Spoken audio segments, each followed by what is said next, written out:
استاد با شاگردش سوال داد: معنای بهشت چیست؟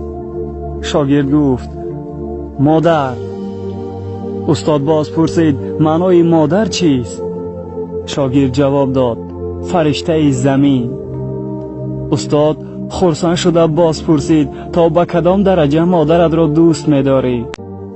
طالب علم با سخنانی غم انگیز گفت: تا به درجه‌ای که نمی‌خواهم از جنت برگردد.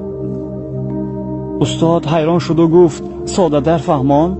شاگرد باشد با چشمان اشک‌آلودش گفت: من مادر ندارم. من از مادر محرومم.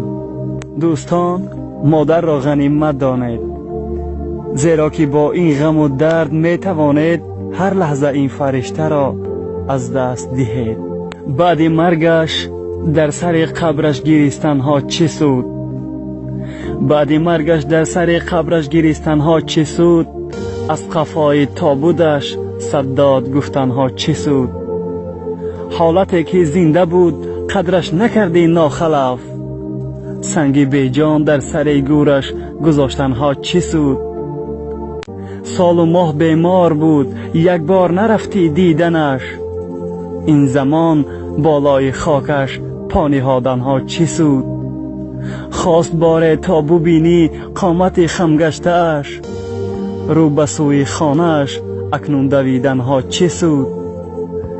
347 سال این همه بیهوده است، مثل کرگس روی خانه‌اش این پریدن ها چه سود؟ دست بر سوی خدا بردار و عمر زاره کن، توبه در درگاه اوست، از این و از آنها چه سود؟ تو یقین دان قرض فرزند این فدای والدین، ور از این بودن ما و تو در این دنیا چه سود؟ ور از این بودن ما و تو در این دنیا چه سود؟